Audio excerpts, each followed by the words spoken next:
नमस्कार।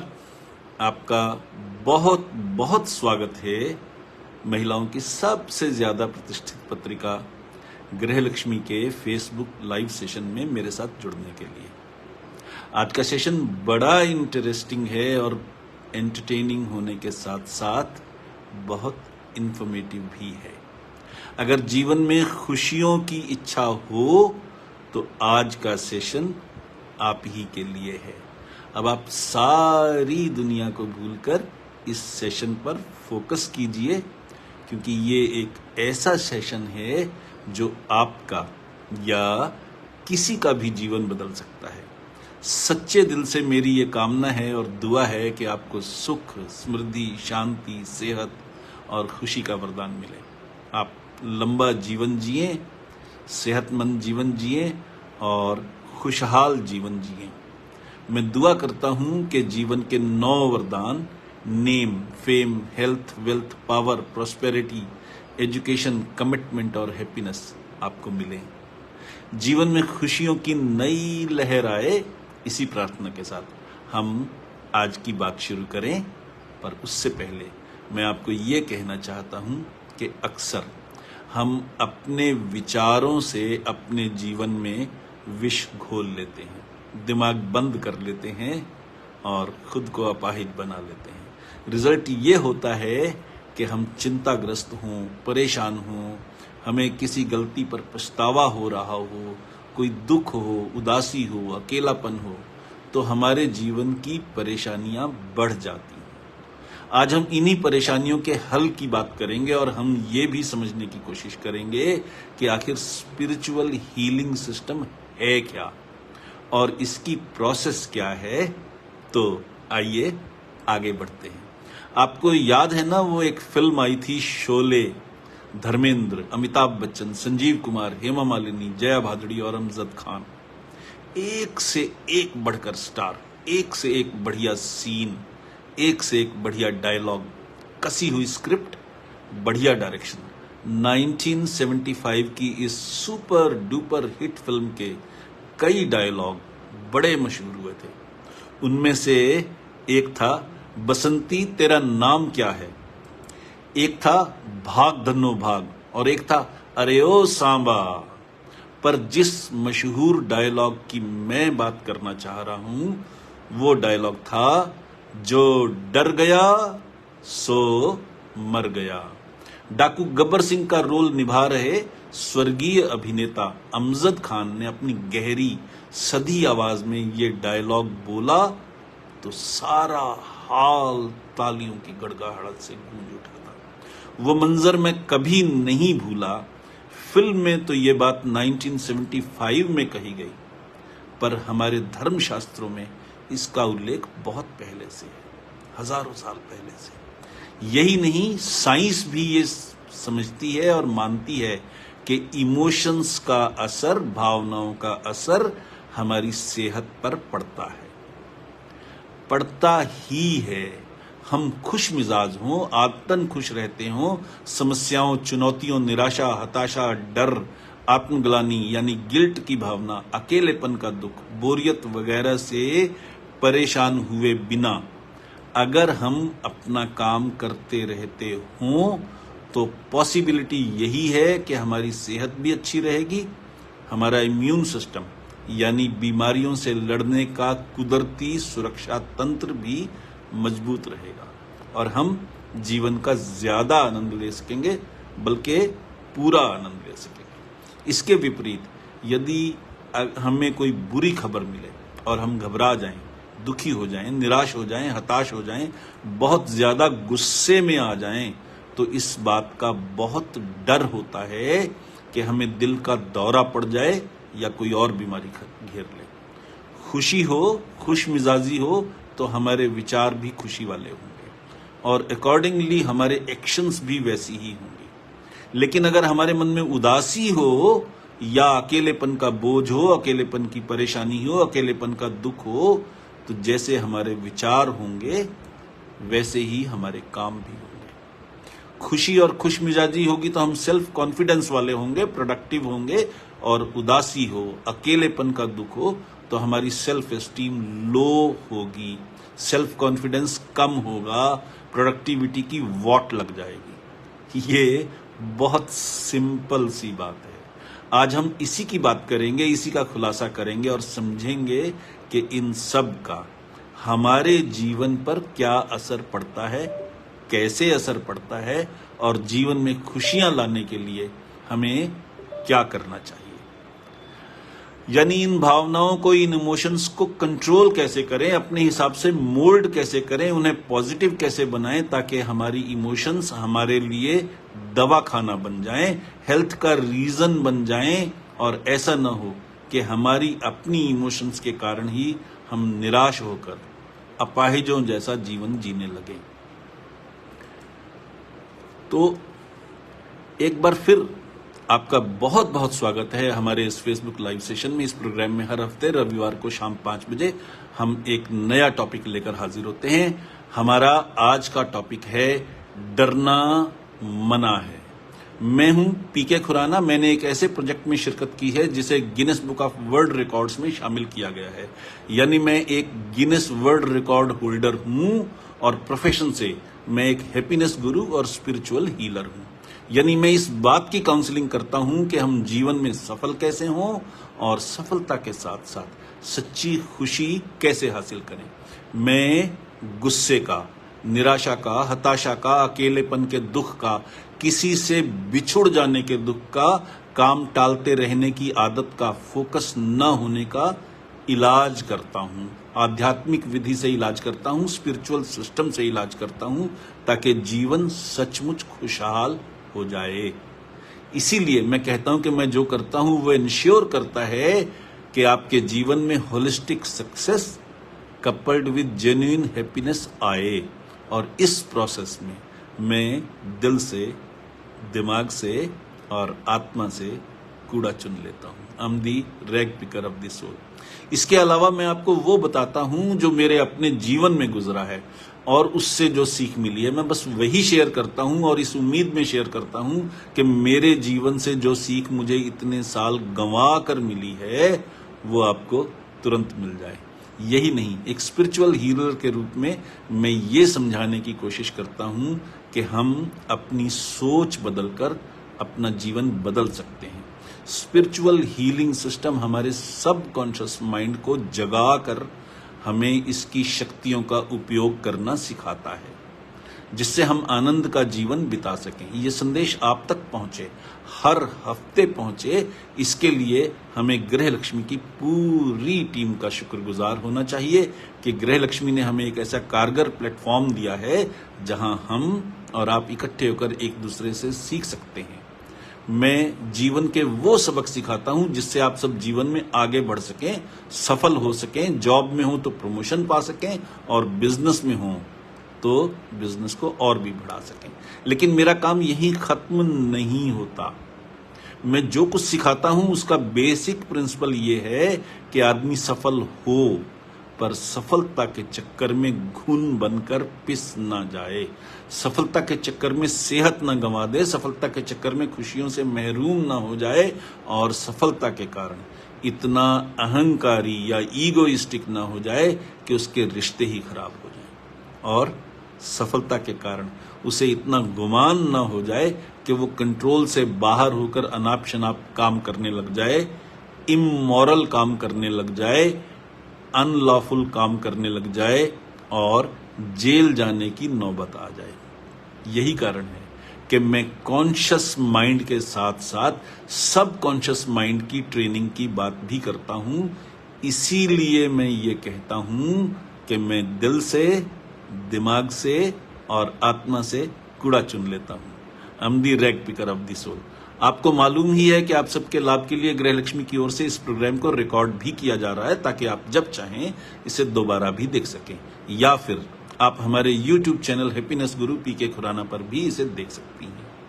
मेरे YouTube channel पर 4-4, 5-5 मिनट के कई छोटे छोटे वीडियोस भी हैं जो बहुत पसंद किए जाते हैं।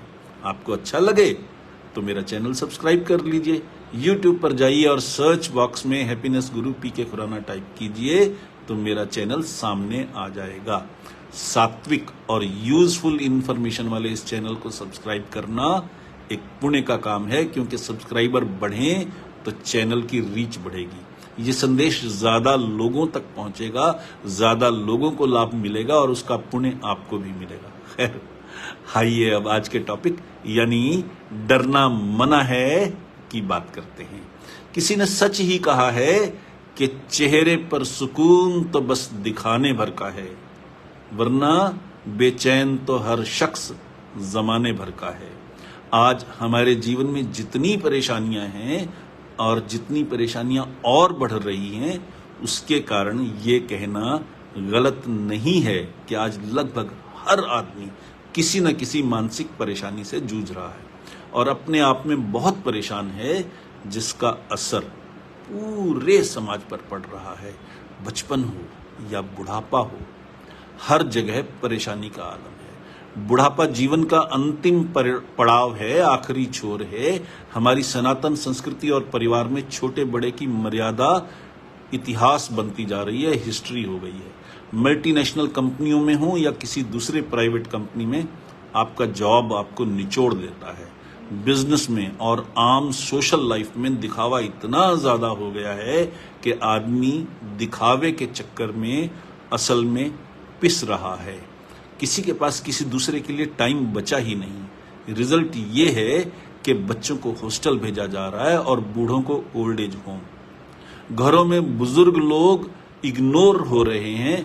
उनके चिड़चिड़ेपन का कारण ही यही है कि उनको लगता है कि कोई उनकी तरफ ध्यान नहीं देता, कोई उनकी सुनता नहीं। उनकी सबसे बड़ी समस्या अकेलेपन का एहसास है। अकेलापन अर्थात तनाव, व्याकुलता और आत्मविश्वास में कमी। इसी तरह छोटे बच्चे भी अलग अलग कारणों से माँ बाप या परिवार की गलतियों का शिकार होकर बीमार हो रहे हैं। मैं किसी कथा कहानी की बात नहीं कर रहा, मैं साइंस की बात कर रहा हूं। बचपन में हमने सुना था कि अभिमन्यु ने मां के पेट में ही चक्रव्यूह भेदने का तरीका सीख लिया था। आज साइंस मानती है कि ये शास्त्रों का प्रवचन नहीं है, बल्कि एक साइंटिफिक फैक्ट है। बच्चा जब मां के गर्भ में होता है तो वो अपनी मां की फीलिंग्स को फील कर सकता है। मां उदास हो या खुश हो, मां हेल्दी हो या कमजोर हो, बच्चा हर चीज को महसूस कर सकता है। गर्भ के इन अनुभवों को, इन एक्सपीरियंसेस को बच्चे के पूरे जीवन पर असर पड़ता है। इसीलिए कहा जाता है कि गर्भवती स्त्री को कभी कोई बुरी खबर नहीं सुनानी चाहिए, क्योंकि उसका असर मां पर ही नहीं, होने वाले बच्चे पर भी पड़ता है। अब मान लीजिए कि किसी घर में 4 लड़कियां हैं, मां प्रेग्नेंट हो गई तो घर के बड़े बूढ़े कहना शुरू कर देते हैं, इस बार तो लड़का ही होगा, हम थाली बजाएंगे, खुशी से मिठाइयां बांटेंगे। और अगर बाई चांस मां के गर्भ में लड़की पल रही हो तो उसकी रिएक्शन ये होती है कि मैं तो अनवांटेड चाइल्ड हूं, मेरे परिवार को तो लड़का चाहिए। जन्म से पहले ही वो बच्ची मन में जख्म पाल लेगी और पक्का मानिए कि वो लड़की जीवन भर दबी दबी सी रहेगी, क्योंकि उसे पता है कि परिवार में उसकी कोई वैल्यू नहीं है। कई बार तो परिवार वाले और भी अन्याय करते हैं बच्ची के साथ। 4 लड़कियों के बाद 5वीं भी लड़की हो गई तो उसका नाम ही रख दिया बहुतेरी, यानी अब बहुत हो गया। बच्ची का तो कोई कसूर नहीं है कि वो 5वें नंबर पर आई, पर आपने सारी दुनिया को बता दिया कि ये लड़की फालतू है हमारे लिए। वो बच्ची जीवन भर अपने नाम के कारण ही बेइज्जत होती रहेगी, शर्मिंदगी फील करती रहेगी और जीवन में कभी भी सेल्फ कॉन्फिडेंट नहीं हो पाएगी। कोई बच्चा बहुत मोटा है, कोई बहुत कमजोर है, कोई पढ़ाई में उतना तेज नहीं है, कोई बच्चा ऐसा है कि जिसकी शक्ल कुछ अलग है।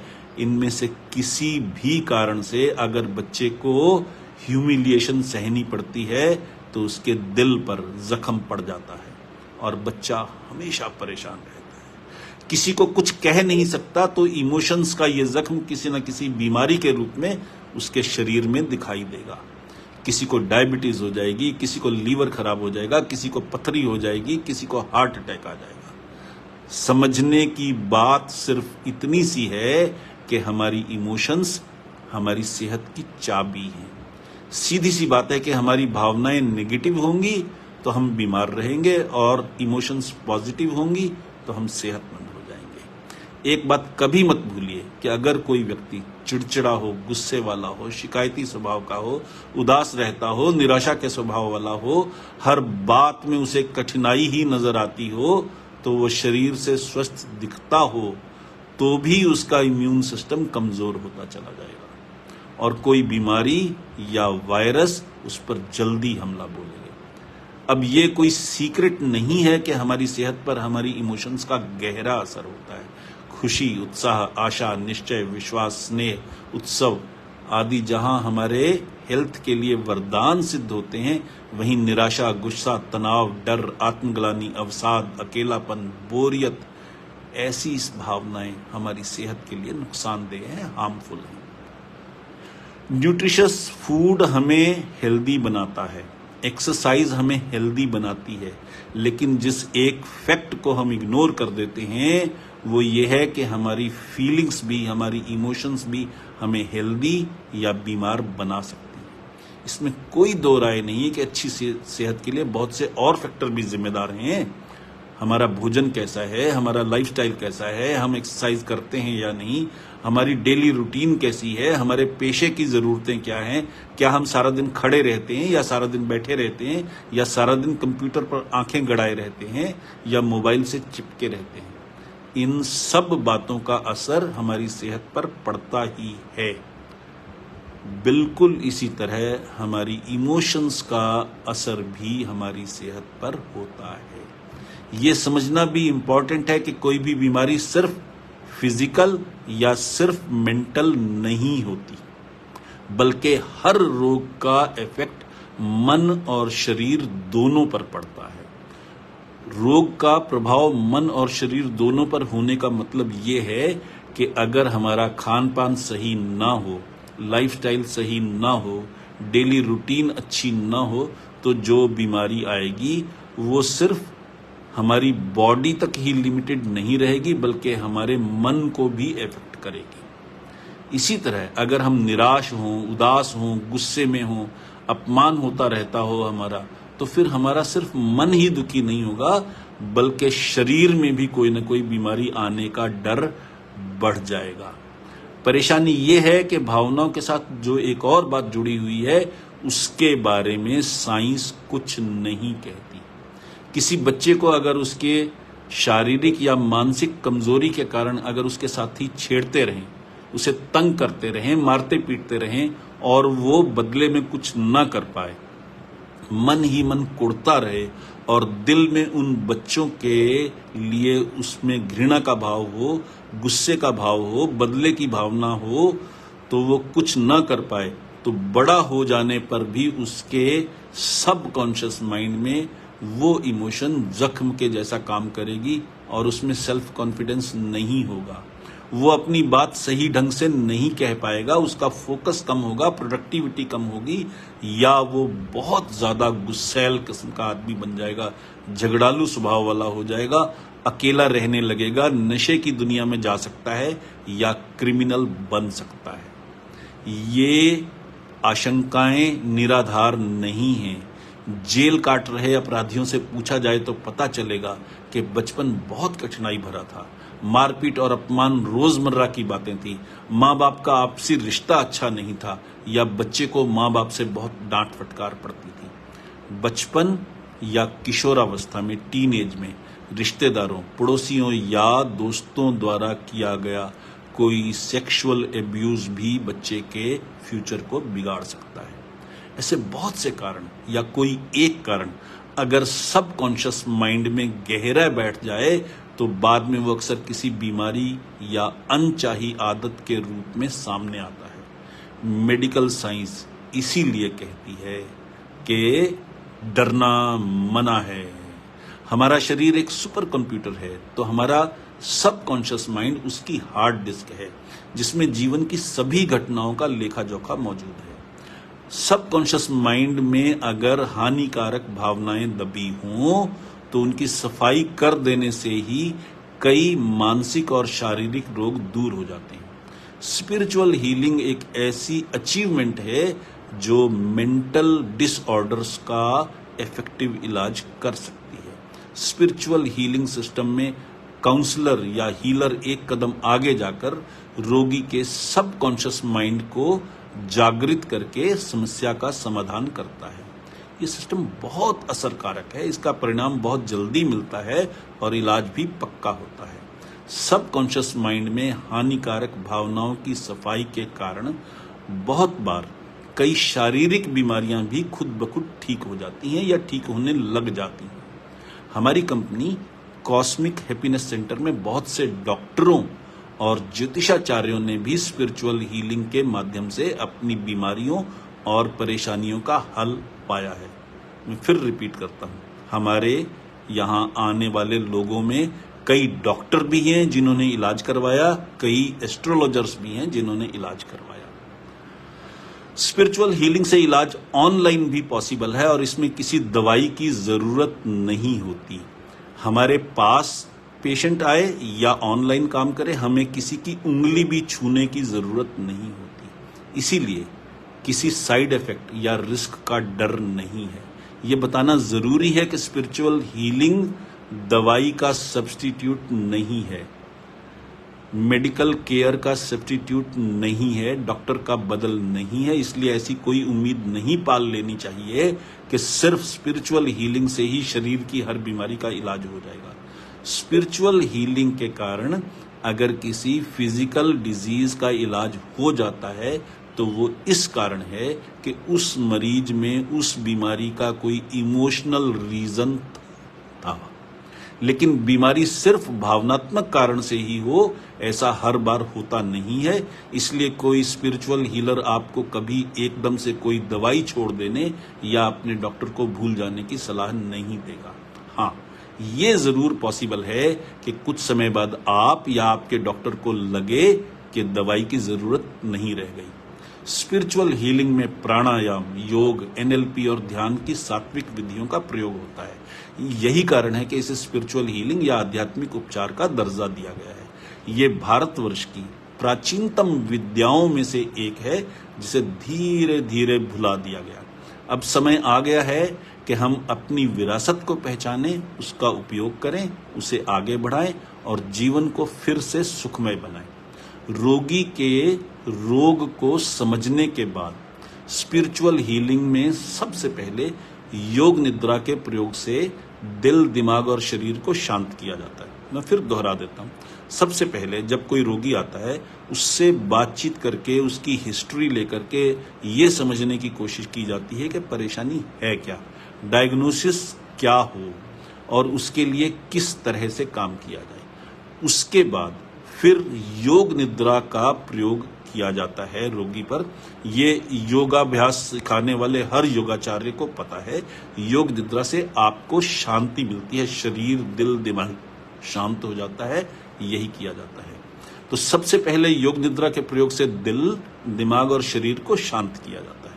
फिर न्यूरो लैंग्वेज प्रोग्रामिंग के टूल से यानी एनएलपी के टूल से दिमाग को इतना शांत कर दिया जाता है कि दिमाग की चटर पटर बंद हो जाए। आप समझिए, हमारे दिमाग में हर रोज अराउंड 60,000 थॉट्स आते हैं। ये साइंस कहती है, ये कोई कथा कहानी की बात नहीं है। साइंस मानती है कि हम हर रोज लगभग 60,000 थॉट्स हमारे माइंड को क्रॉस करते हैं। कई चीजें हम महसूस भी नहीं करते, सोचते भी नहीं, क्योंकि वो इंपॉर्टेंट नहीं होती हमारे लिए। विचार आते हैं, उसी वक्त चले जाते हैं, खत्म हो जाते हैं। पर 60,000 विचार आने का मतलब है कि दिमाग हमेशा ही चटर पटर में लगा हुआ है। उसको एनएलपी के टूल से शांत किया जाता है। फिर हम रोगी को समाधि की अवस्था में ले जाते हैं। इसको अंग्रेजी में कहा जाता है induced meditative consciousness. Induced meditative consciousness का मतलब है ये इंड्यूस्ड है, यानी हीलर के द्वारा लाई गई है। आप खुद समाधि की अवस्था में नहीं गए, आप इतने भक्त या स्पिरिचुअली एलिवेटेड नहीं है कि आप समाधि की अवस्था में जा सके। हीलर, आपका चिकित्सक, आपका मार्गदर्शक, आपका गाइड आपको एक तरह से हैंड होल्डिंग करके, उंगली पकड़ करके और आपको समाधि की अवस्था में ले जाता है। और वो टेम्परेरी सिचुएशन है, जब तक आप हीलर के साथ हैं तब तक आप समाधि की अवस्था में। अब समझिए, समाधि की अवस्था का मतलब ये है कि आपका शरीर शिथिल है, शरीर आराम से पड़ा हुआ है, लेकिन आपके दिमाग, कॉन्शियस माइंड और सब कॉन्शियस माइंड दोनों जागृत हैं और दोनों एक दूसरे से इंटरेक्ट कर रहे हैं और आपको हर चीज पता लग रही है, क्या बोला जा रहा है, क्या सुना जा रहा है, आपके आसपास क्या घट रहा है, आप हर चीज को महसूस कर रहे हैं। तो ये बेहोशी की हालत भी नहीं है, नींद की हालत भी नहीं है, समाधि की अवस्था है, स्पिरिचुअल सिचुएशन है। तो समाधि की अवस्था में हीलर ले जाता है, वहां आपकी परेशानी का असली हल ढूंढना बहुत आसान हो जाता है। परेशानी क्या है उसे आइडेंटिफाई करना और उसका रेजोल्यूशन ढूंढना, दोनों चीजें आसान हो जाती हैं जब आप स्पिरिचुअल सिचुएशन में, समाधि की अवस्था में होते हैं। और वहां हमारी गाइडेंस से बीमारी का समाधान किया जाता है, हीलिंग की जाती है। फिर उस हीलिंग को, उस सीख को वर्तमान जीवन से इंटीग्रेट किया जाता है ताकि वो इलाज परमानेंट हो जाए, स्थायी हो जाए, पक्का हो जाए। समाधि की अवस्था से बाहर आने के बाद पूरे सेशन को रिव्यू करते हैं कि क्या सीख मिली और स्ट्रेटजी बनाते हैं कि आगे क्या करना है। आप में से जिन्होंने चिंता छोड़ो सुख से जियो नाम वाला मेरा पिछला सेशन अटेंड किया था, उन्होंने स्पिरिचुअल हीलिंग के एक हिस्से का एक्सपीरियंस लाइव किया था। अगर आपने ना देखा हो तो अब देख लीजिए, समझ में आ जाएगा। वो सेशन आप गृह लक्ष्मी के फेसबुक पेज पर भी देख सकती हैं और हमारे यूट्यूब चैनल पर भी देख सकती हैं। चिंता छोड़ो सुख से जियो नाम का वो सेशन था जो पिछले हफ्ते हमने किया था। उसे देखने का मतलब है कि समाधि की अवस्था में जाना, उसे खुद महसूस करना, उसका पूरा एक्सपीरियंस खुद लेना पॉसिबल हो जाएगा। आप अब भी अगर उस पिछली बार अगर आपने नहीं अटेंड किया था, अब भी अगर आप उसको सुने तो भी आप उस एक्सपीरियंस से लाइव गुजर सकती हैं। सुनी सुनाई बात के बेसिस पर कुछ सोचना और खुद किसी चीज को एक्सपीरियंस करने में जो डिफरेंस है वो आपको इमीडिएटली समझ में आ जाएगा। और अगर वो एक्सपीरियंस हो गया तो फिर जीवन में कभी डरने की जरूरत नहीं रह जाएगी और आप खुद कहेंगी कि डरना मना है। आखिर में मैं यही कहूंगा कि आप सब ने इतने धीरज के साथ मेरे साथ इतना समय गुजारा, इसके लिए दिल से शुक्रिया। आपके मन में कोई सवाल हो, कुछ पूछना हो, बताना हो या कोई सुझाव देना हो तो मुझे ईमेल कीजिए या व्हाट्सएप कीजिए। मेरी मेल आईडी है भी बहुत आसान, आप मुझसे मेरी मेल आईडी pkk@happinessguru.in पर कांटेक्ट कर सकती हैं या फिर हमारे नंबर 6284696674 पर व्हाट्सएप कीजिए। याद रखिए, सिर्फ व्हाट्सएप करना है, फोन नहीं करना। व्हाट्सएप करेंगी तो जवाब जरूर मिलेगा और अगर बातचीत की जरूरत होगी ही तो दोनों की कॉन्वीनियंस के मुताबिक टाइम फिक्स कर लेंगे और बात भी हो जाएगी। इसके साथ ही आज के प्रोग्राम का टॉपिक डरना मना है अब समाप्त होता है। पर आज के सेशन की समाप्ति से पहले मैं आप सबको याद दिलाना चाहता हूं कि हम सब अपने परिवार के हर मेंबर को खुश देखना चाहते हैं, सुखी देखना चाहते हैं और ये चाहते हैं कि उनके जीवन में कोई कठिनाई न आए। तो फिर क्या ये अच्छा नहीं होगा कि इस सेशन का लिंक अपने हर दोस्त, हर मित्र, हर रिश्तेदार को फॉरवर्ड करें ताकि उनका जीवन भी सुखी हो जाए, खुशियों वाला हो जाए। मुझे मालूम है कि इस सेशन के लिंक को कई बार फॉरवर्ड किया जाएगा, बहुत से व्यूअर्स इससे फायदा उठाएंगे और जीवन की नई ऊंचाइयों तक पहुंचेंगे। तो बस फिर लिंक देखिए और फॉरवर्ड करती रहिए। इसके साथ ही अब अपने होस्ट हैप्पीनेस गुरु और स्पिरिचुअल हीलर पीके खुराना को इजाजत दीजिए। अगले हफ्ते रविवार को शाम 5 बजे फिर मिलते हैं एक नए टॉपिक के साथ। तब तक के लिए खुश रहिए, स्वस्थ रहिए और जीवन का आनंद लीजिए। नमस्कार।